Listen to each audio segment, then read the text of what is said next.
Bom dia, pessoal. Meu nome é João Victor e eu e meu grupo iremos falar sobre o ensino médio no Brasil. Bom, para começar, o que é o ensino médio? Como todos já sabem, o ensino médio é a última fase da educação básica e tem duração de 3 anos e seu objetivo basal é aperfeiçoar as noções obtidas no ensino fundamental, além de aparelhar os estudantes para o mercado de trabalho ou concorrer a uma vaga em uma universidade e assim seguir uma carreira de nível superior. Além disso, é no ensino médio que a individualidade do adolescente é moldada. O ensino médio é, então, uma etapa que permite a concepção e o fortalecimento de laços, além de proporcionar atividades que envolvem o autoconhecimento e outras questões, mas, como podemos ver frequentemente, a mídia nos mostra que o ensino médio no Brasil está em colapso. Mas mesmo com essa crise observamos no domínio legal, nos últimos 20 anos, algumas conquistas. Conquistas estas que vão trocando de lugar uma com as outras, atrasando o tempo necessário para efetivar mudanças realmente significativas na educação. Esses problemas criam condições nocivas para as escolas e para o futuro dos jovens. Problemas como a falta de vaga para o aluno que acaba entrando atrasado no ensino médio. É necessário constatar que o ensino médio tem complexidade crescente nos tempos atuais, com grandes mudanças que trazem dificuldades e avanços nas estratégias e nas ações nesse nível de ensino. Para entender bem o que está acontecendo, podemos analisar o Censo Escolar de 2019, que, de acordo com os dados divulgados, as matrículas no ensino médio em escolas públicas no Brasil caíram e tiveram o pior desempenho dentre as etapas do ensino básico em relação aos anos anteriores. Foram em torno de 6,2 milhões de alunos matriculados no ensino médio. O número é 4,34% inferior ao apontado em 2018, com 6,4 milhões de estudantes inscritos nesta etapa. A queda nas matrículas já vem de anos anteriores, tendo em vista que em 2011 houve 8,4 milhões de alunos matriculados no ensino médio. O censo escolar é realizado anualmente pelo INEP, que é ligado ao MEC. O total de matrículas é importante para a distribuição de recursos do Fundeb e para a execução de programas na área da educação. Apesar de haver essa redução, o ensino médio integral público cresceu. Em 2018, 10% dos alunos do ensino médio estudavam no período estendido. Em 2019, a taxa subiu para 11,4%. Esse é um dos objetivos do MEC, na reforma do ensino médio, que resumidamente é a ampliação gradual da carga horária do ensino médio de 800 para 1.000 horas por ano letivo. Das 3.000 horas totais no ensino médio, fica estabelecido que 1.800 devem ser dedicadas ao cumprimento da Base Nacional Comum Curricular. Uma segunda forma de analisar as complexidades do ensino médio é ressaltar que o empresariado toma um lugar privilegiado nas decisões de políticas educativas. A proatividade desse setor conta com apoio político que partilha de suas propostas e procura implantá-las. São propostas que buscam aplicar modelos de gestão empresarial à esfera educativa. Essas propostas implementam projetos pilotos, criando um banco de ideias e experiências viáveis para reprodução em larga escala, passíveis de se tornarem políticas públicas, tendo como principal objetivo a melhoria das avaliações institucionais. São voltadas principalmente para a implantação de novas tecnologias na gestão dos órgãos públicos e nas unidades escolares e para mudanças nas condições do trabalho docente e aplicáveis para qualquer nível de ensino. Como vimos, o ensino médio brasileiro vem sofrendo influência de diversos atores, como o governo federal apoiando novas abordagens pedagógicas e organizacional, secretárias estaduais de educação ofertando matrículas com o encargo de responder às demandas e de efetivar ideias, estratégias e ações, e os setores privados ligados ao mundo empresarial que não apenas oferecem ajuda material à escola pública, mas também atuam no auxílio à gestão e influenciam profundamente nas propostas curriculares. Vemos que progressivamente esses atores vão criando uma variedade de modalidades e de formas de organização de ensino, diferente do tradicional oferecido. As principais políticas educacionais se alinham para a construção do ensino médio como uma jornada escolar ampliada e para a expansão da oferta de educação profissional por meio do ensino médio integrado, propostas encorajadas pelo governo federal. Atualmente existem no Brasil as seguintes modalidades e formatos: ensino médio regular de tempo parcial, ensino médio integrado à educação técnico-profissional, ensino médio concomitante com a educação técnico-profissional, ensino médio integral ensino médio semi-integral, ensino médio integral com gestão compartilhada, que meus colegas de equipe irão detalhar cada uma delas agora. Oi, gente, eu sou o Daniel Esses e eu vou estar falando um pouco sobre o novo ensino médio e como ele bate de frente com o ensino médio regular. A gente começa falando então sobre a Lei 13.415, que alterou a Lei de Diretrizes e Bases da Educação Nacional, a nossa LDB, e definiu assim a reforma do ensino médio. Essa reforma, ela surge como uma forma de resolver os ditos problemas educacionais, que são resultados de uma má gestão como falta de produtividade, qualidade e esforço por parte do corpo docente, que ainda utiliza currículos, métodos e formas antiquadas de educar. Assim, a lei parece insistir numa perspectiva de que esses problemas presentes no ensino médio público vão poder ser resolvidos por meio de alterações curriculares. E que alterações são essas? A gente inicia falando sobre a ampliação da carga horária anual das escolas de 800 para 1.000 horas, ficando um mínimo total, contando os 3 anos do ensino médio, de 3.000 horas. E dessas 3.000 horas, a formação geral básica, ou seja, com os conhecimentos previstos na BNCC, vai ser de até 1.800 horas. E o restante com os itinerários formativos. E o que são esses itinerários formativos? São segmentações no currículo em 5 partes: linguagens, matemática, ciências da natureza, ciências humanas e formação técnica profissional, que visam uma diminuição no número de disciplinas que os alunos vão cursar durante o ensino médio e tornar esse ensino mais atrativo, já que são os alunos que vão poder escolher os itinerários de acordo com seus interesses pessoais. Mas será que vai ser bem assim? Porque a lei não obriga que as escolas tenham os 5 itinerários, mas pelo que eu pude pesquisar, que elas tenham apenas um. Então, se, por exemplo, eu quero um itinerário de linguagens, mas na minha escola só tenho de matemática, eu sou obrigado a cursar o de matemática. Então, isso, na verdade, não passa de um canto de uma sereia. E óbvio que isso vai depender muito do próprio espaço físico da escola, da capacidade da escola, mas a gente não pode descartar a possibilidade de que, pelos próprios contextos e interesses políticos e econômicos, haja uma priorização dos de ciências da natureza, de matemática e do próprio de formação técnica profissional. Além disso, a gente também não pode deixar de perceber que essa segmentação do currículo vai contra o direito à formação básica para todos, principalmente por depender da escola de escolher o itinerário, o que pode resultar em ainda mais desigualdades educacionais no nosso país.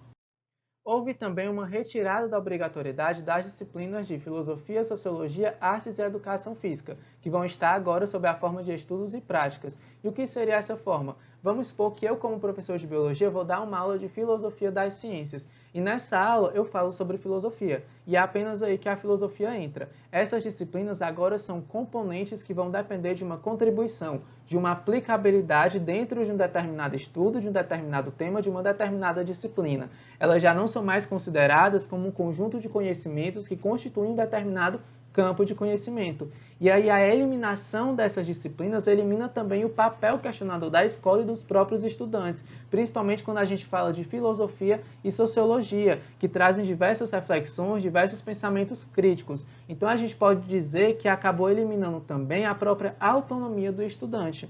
E, além disso, a gente ainda tem a regulamentação do notório saber para o itinerário técnico profissional, onde você não precisa ser licenciado para dar aulas nesse itinerário, o que pode abrir brechas, espaços para que, num futuro, seja ele próximo ou não, outros itinerários e até as disciplinas obrigatórias sejam regulamentadas com esse notório saber também. E então a gente precisa se perguntar: será que a realidade das escolas permitem essas alterações? Será que essas alterações vão trazer boas mudanças na vida dos jovens que estão dentro da escola, que estão dentro do ensino médio? As escolas, elas possuem uma infraestrutura adequada para essa reforma? Os professores, eles vão possuir uma carreira condizente com essa reforma, quando a gente pensa até mesmo em salário, em forma de contratação? E os alunos, eles abandonam a escola apenas por conta do currículo ou tem mais por trás disso? A gente precisa se questionar, se perguntar, refletir, discutir sobre essas questões para entender mais a fundo essa reforma. E agora a gente chega num ponto importante. O que é que o setor privado tem a ver com isso? O interesse da classe empresarial com essa nova reforma não se restringe apenas no querer formar trabalhadores para o atual padrão de acumulação de capital, mas também se direciona para os lucros que eles podem ter com as parcerias público-privadas, seja contornando a infraestrutura insatisfatória das escolas públicas, seja com serviços de consultoria, com pacotes de formação continuada aos professores, aos gestores, entre outros. Assim, a gente tem uma mercantilização e uma privatização da educação básica. E quando a gente fala em privatização, não significa apenas a venda da educação e da escola pública para o capital privado, mas a gente fala também de uma ampla e complexa diversidade de tendências concretizadas através dessas parcerias, de terceirizações, de atuação de instituições, dentre outras, que vão fazer com que a escola e, consequentemente, os alunos acabem aderindo às imposições da lógica de mercado. Então, a gente tem tudo isso com a finalidade de evidenciar um preparo dos estudantes para o mercado de trabalho e para o atendimento das necessidades do setor de produção. Então, os problemas educacionais que foram falados antes, eles são resolvidos por meio da adoção de conceitos empresariais, de produtividade, eficiência, eficácia, competitividade, individualismo e as outras competências que o setor privado prega. E como fica o ensino regular nisso? Não fica, porque ele se mantém com suas 4 ou 5 horas aulas por dia, diferente das 7 horas pregadas pela reforma. E a gente precisa pensar no ensino regular como algo importante para os alunos que precisam trabalhar, que precisam ajudar em casa, na renda familiar, principalmente quando a gente pensa no ensino médio regular noturno, que sofre um maior abandono por parte das políticas públicas e tem uma forte tendência de substituição pelo EJA. E eu, como professor desse ensino regular noturno, eu sei que ele expressa uma realidade social bastante complexa, que merece ser ouvida e que merece ser discutida. A lei, ela assegura a permanência desse ensino noturno regular, mas a gente também não sabe até quando. Então eu trouxe algumas perguntas que a gente precisa refletir sobre esse tema. De quem partiu essa reforma, para quem se destina essa reforma, qual é o peso que o ensino médio tem sobre um sistema curricular de base disciplinar, qual será o modo de presença, principalmente das disciplinas de ciências humanas, que a gente viu que filosofia e sociologia sofreu aquele baque. Essas mudanças são reformas para o acerto democrático, para uma redução das desigualdades educacionais, ou, pelo contrário, expressam um impacto elitista sobre a cidadania, expressam uma vontade do setor privado sobre as escolas, sobre a educação pública? E até onde essa reforma interfere no ensino médio regular? A gente precisa começar a discutir sobre isso. Bom dia, eu sou o Hélio. Eu vou falar um pouco sobre o ensino médio técnico e profissional. Segundo o MEC, a Lei das Diretrizes, ela estabelece que a educação deve compreender processos formativos que se iniciam a vida familiar, na convivência humana e se desenvolvem, especialmente nas instituições de ensino e de trabalho. Assim, o ensino médio teria como finalidade, entre outras, a preparação para o mercado de trabalho. Visto isso, o ensino médio técnico viria atrelado ao ensino médio, de forma a anexar uma base técnica ao currículo de base comum. Assim, o que a gente vai ter é um ensino regular concomitante com o ensino técnico, ambos em 3 anos, e algo que vale ressaltar é que você não pode terminar o ensino médio sem o certificado do técnico. Claro, assim, há várias controvérsias e problemáticas a se pensar, né, em relação à questão dessa modalidade de ensino. Entre elas está o fato dessa modalidade não ser inclusiva, no sentido de abarcar a maioria dos alunos que estão entrando no ensino médio. E há também a questão de oferta, porque a gente vai ter assim, a problemática vai ser tanto a oferta quanto a admissão, né? Uma vez que, por exemplo, aqui no Ceará, a gente vai ter pelo menos uma escola técnica em cada cidade, mas mesmo isso não vai suprir, né, a oferta, digamos assim, porque quem vai estar ali na escola profissional vai ser os escolhidos, digamos assim, né? Fora também, né, o fato da admissão, que esses alunos, esses escolhidos, eles passam por um processo seletivo que esse processo basicamente ele leva em conta os anos do ensino fundamental. Então a gente vai pegar as notas do ensino fundamental e dizer se esse aluno se ele ter uma boa nota para passar em uma escola de ensino técnico e tudo mais. Vale ressaltar também que essas escolas, elas incluem também pessoas do ensino fundamental de escolas particulares, né? Tem uma cota para esse pessoal. No todo, são apenas 2 vagas para cada curso. Agora, falar um pouco sobre a dinâmica dessas escolas técnicas, né? Basicamente, você começa com uma base comum uma base comum, e no segundo semestre do primeiro ano se inicia a base técnica. Apesar da educação profissional ficar sob a responsabilidade do sistema privado, todo financiamento para materiais específicos de cada curso, laboratórios, é financiamento público. É interessante pensar como toda a dinâmica de ensino visa uma preparação mais específica para o mercado de trabalho, e como afirma a LDB, essa modalidade de ensino é uma boa estratégia para o desenvolvimento socioeconômico do país e também para a redução de desigualdades regionais e sociais. Afirma também que essa modalidade é uma grande oportunidade para se adquirir formação específica para a inclusão no mercado de trabalho.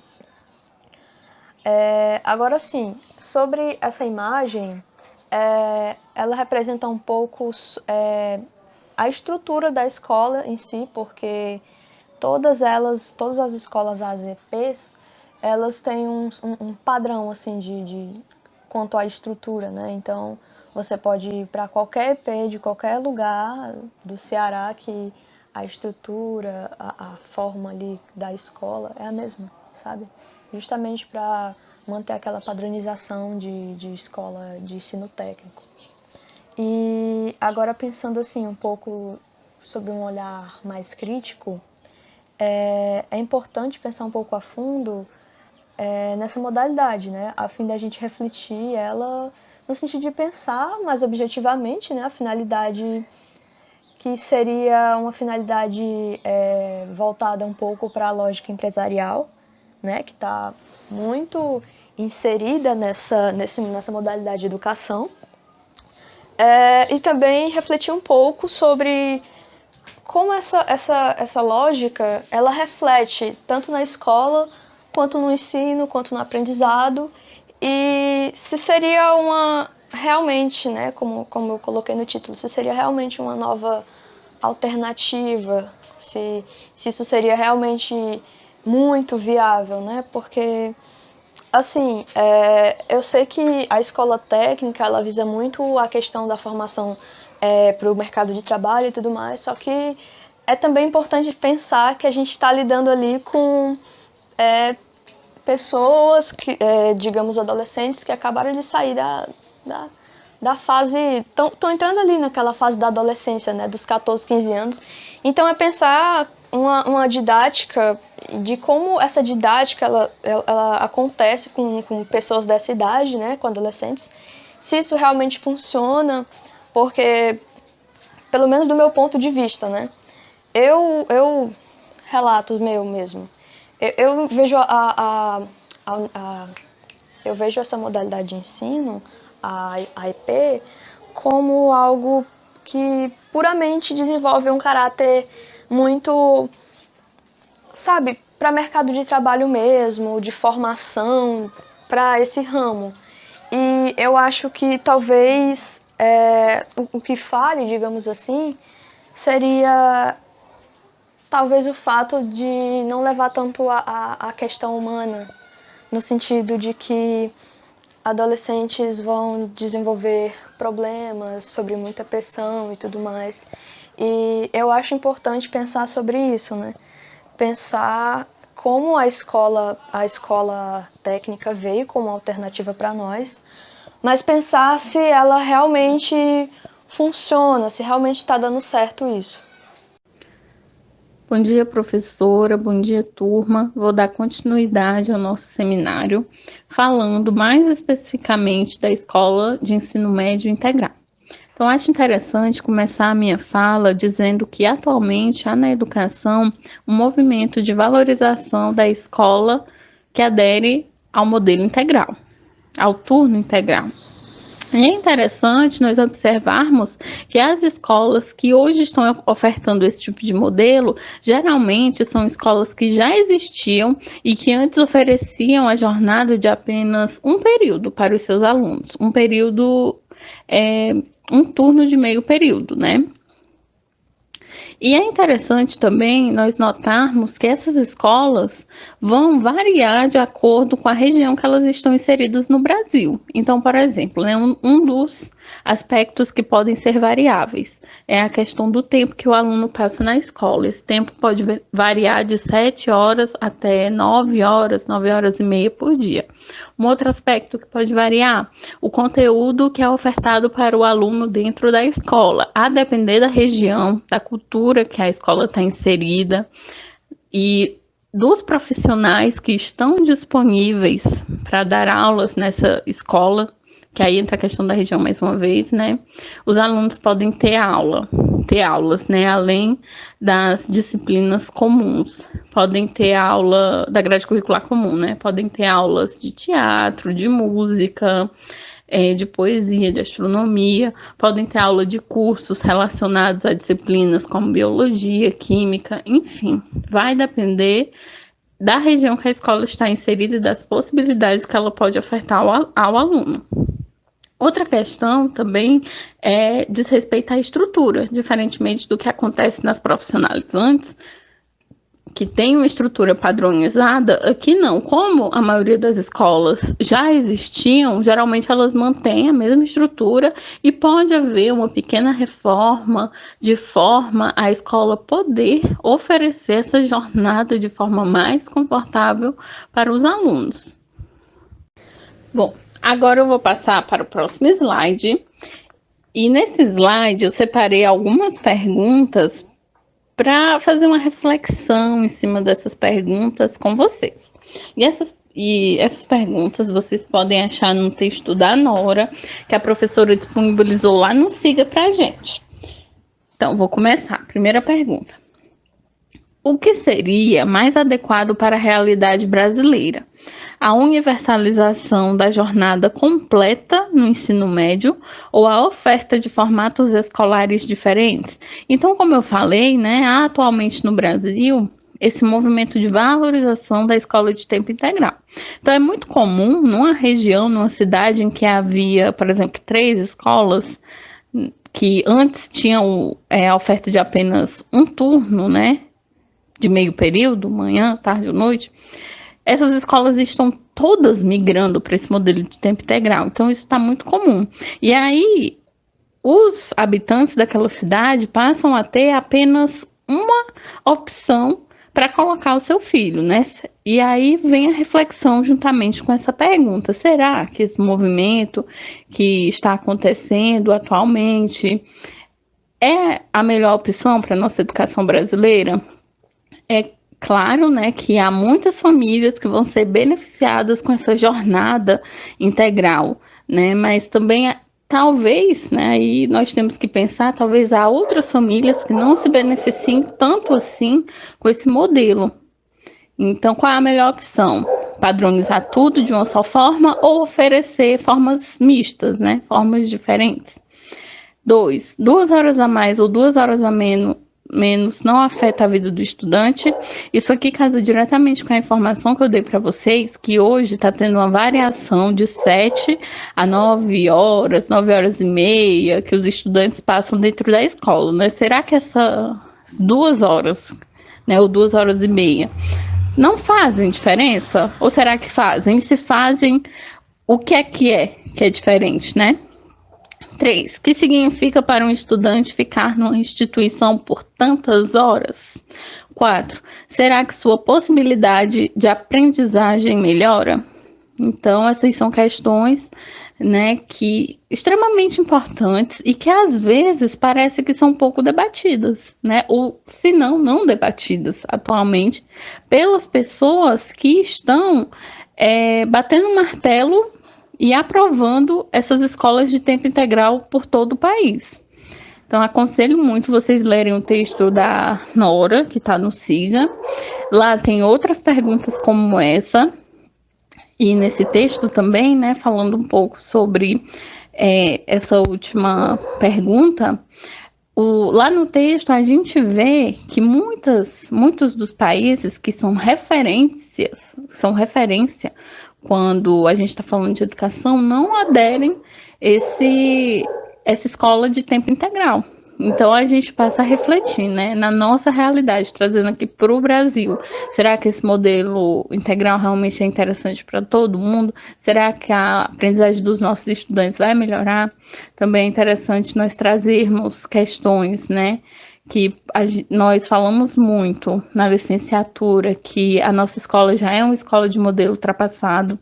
Então, na jornada de tempo integral, essas questões, né, são agravadas, porque o aluno está mais tempo na escola, então ele está vivenciando mais tempo esse modelo que nós dizemos que não é atual, que já está ultrapassado. Então, são questões interessantes para a gente refletir, pensar e trazer para o debate quando o assunto é escola de tempo integral. Agora, termino aqui minha fala, vou passar a palavra para o próximo colega. Considerações finais, ok? E aí eu fiquei com a parte de conclusões, né? Tem esse nome no artigo, que a gente tem como base. E aí eu quis colocar um título, né, para esse meu slide, que é uma educação de mercado para um mercado em colapso, certo? Pois bem, o que é que nas conclusões a Nora vai dizer? Que a partir da década de 90, a implementação do liberalismo surge, com a implementação do liberalismo, né, surge o slogan responsabilidade social. O que seria esse slogan aí do liberalismo? É que, a partir desse momento, o setor privado iria intervir nas políticas sociais, né? Ele ia tomar como responsabilidade algumas políticas sociais. Ok, como é que isso ocorre? Esse programa de comunidade solidária é o primeiro programa com esse intuito. Ele foi presidido pela Ruth Cardoso, a esposa do Fernando Henrique Cardoso, presidente na época, certo? Esse programa Comunidade Solidária, ele foi esse primeiro programa, esse primeiro passo que o liberalismo deu para que o empresariado intervisse nas políticas públicas, ok? Por enquanto foi isso. Aí começam a surgir regulamentações, né, leis e figuras jurídicas, né, empresas da sociedade civil na prestação de serviços públicos, né, como ainda hoje a gente vê a complementação do orçamento público com recursos privados. Aí surgem parcerias público-privadas e várias outras formas que o empresariado tem de se mesclar ao governo, ao setor público. Ok. Hoje, o movimento do empresariado nas decisões político-educacionais é constante e se faz tanto de forma implícita como explícita. A gente vai ver que o empresariado, principalmente na educação, eles vão agir de forma explícita, por exemplo, com instituições, institutos privados, mas que dão educação, que fornecem educação pública, né? Um exemplo da Fundação Bradesco, lá em Calcaia. A Fundação Bradesco é uma instituição fomentada pelo Banco Bradesco, né, que é uma empresa, faz parte do setor privado e fornece educação pública, né? E vamos ter outras formas. De forma implícita também, né, a gente vai ter as parcerias público-privadas. A estimulação constante do setor privado, não só com recursos materiais, não só com essas parcerias, com fomento no orçamento público, com capital, né, material, mas também com capital ideológico. Eles vão dizer, eu te dou por essa mão, mas eu quero que tu também impulsione a minha ideologia. A gente vai ver, e quem fez, e quem participou da educação básica, pelo menos a partir do ano 2000, vai perceber que o liberalismo é uma política que está bem presente na educação básica. A gente vai ver que essa educação básica é principalmente voltada para o mercado de trabalho. Isso é uma ideia liberal, né? E aí, a partir disso, a Nora vai concluir que ela vai deduzir que existe um projeto da burguesia nacional e internacional para a educação pública. Burguesia nacional, né? Ela vai a reboque da burguesia internacional, como sempre.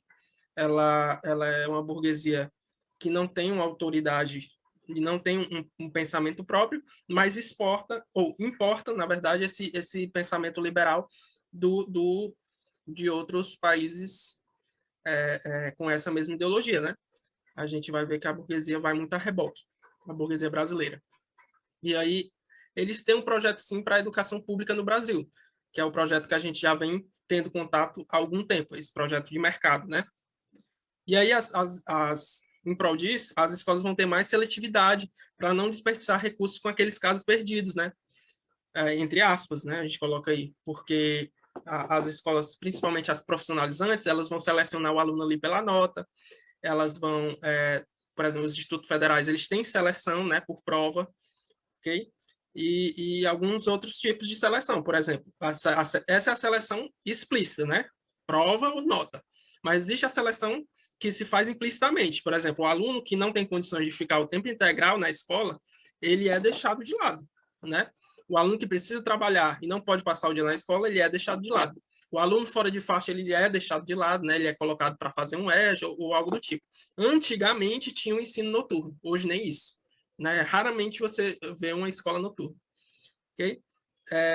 Então, essa pseudodeficiência, né, que a Nora vai dizer, da escola, uma escola que é voltada para o mercado de trabalho, e aí a gente pode fazer uma reflexão, por que essa escola é tão voltada para um mercado de trabalho e um mercado que não absorve esses indivíduos que são formados nessa escola?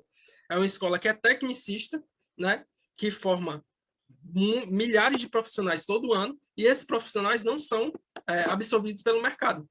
Então, a gente tem que pensar sobre esse tipo de escola, né? Ela vai dizer que essa pseudodeficiência, ela representa um abandono da preocupação com as igualdades, né? Com a igualdade de duas formas. Qual é a forma? Ela transforma a escola no depósito de alunos, ou seja, o aluno fica lá o dia todo, ele se afasta da rua, se afasta das drogas, mas, em compensação, é submetido a uma formação tecnicista, né? E nega totalmente a universalidade do ensino. Por exemplo, a gente tem, e aí com o projeto, né, do novo ensino médio, das integralizações, do ensino integral, o aluno vai ficar muito distante dessa universalidade, focando só numa formação tecnicista, né?